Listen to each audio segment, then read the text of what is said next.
อันนี้แม่นแป้งดาวเฮืองกำลังกระจีดอกขึ้นมาแต่มันมีปัญหาอยู่บ่อนว่ามันมี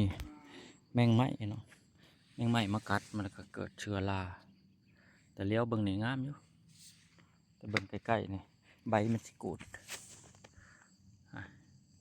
ใบกูดใบหยองขึ้นอากาศยาเมื่อวานยาฆ่าแมงไหม้ต้นใดที่มันสมบูรณ์มันสิเป็นแบบนี้ใบใหญ่ๆต้นใดมันบ่สมบูรณ์มันสิเป็นแบบใบของย่องแข็งๆขึ้นก็ถือว่าบ่ได้เลยมีตั้งแต่รอถาตัวมันโป่งใหม่นี่มันก็งามอยู่บ่อนเนี่ยมีอยู่12 แถว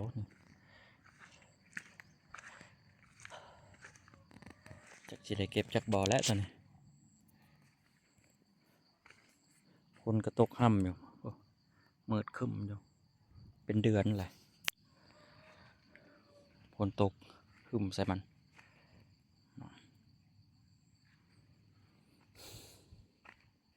โอ้โหดาวเฮืองคนอื่นก็เป็นอยู่บ่แบบนี้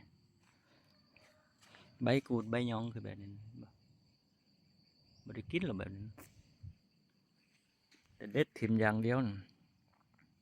มันเป็นเชื้อราย้อนมันเป็นเชื้อราอย่างแมงไหม้พอเขาใส่ขี้งัวนี่แล้วมันเกิดแมงไหม้เกิดเพี้ยนี่นะขี้งัวแห้งขี้งัวยังขี้งัวบนแห้งใช่ไหมขี้งัวเปียกพวกใบมันเป็นแบบนี้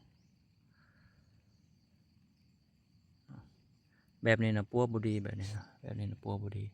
มีแต่เอามีตัดทิ้งเท่านั้นตัวนี้นะส่วนแป้งนี่คือกัน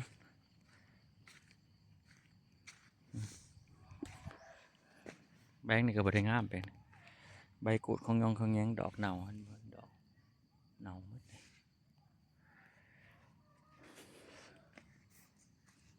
12 แถวดีแท้แล้วมันต้องมีบังฉีดยาเที่ยวตัวใหญ่ๆเป็นจักนะคือจักตัดหญ้าสีดขั่วหมดพอแมงไหม้มันจะบินเวลาเราสีดนะกันเขาใส่จักสีดยาตัวใหญ่สีดขั่วนี่ก็จะสบายในเวลาเราสีดนี่แปลงที่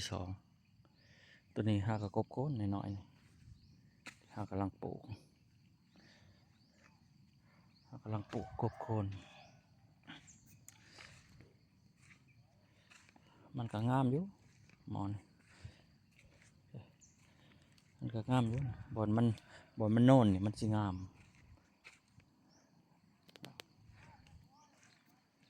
บอนมันโน่นงามปลูกนี่2,000 ต้นตัวนี้จะเป็นอะไรทดลองบางอีกก่อน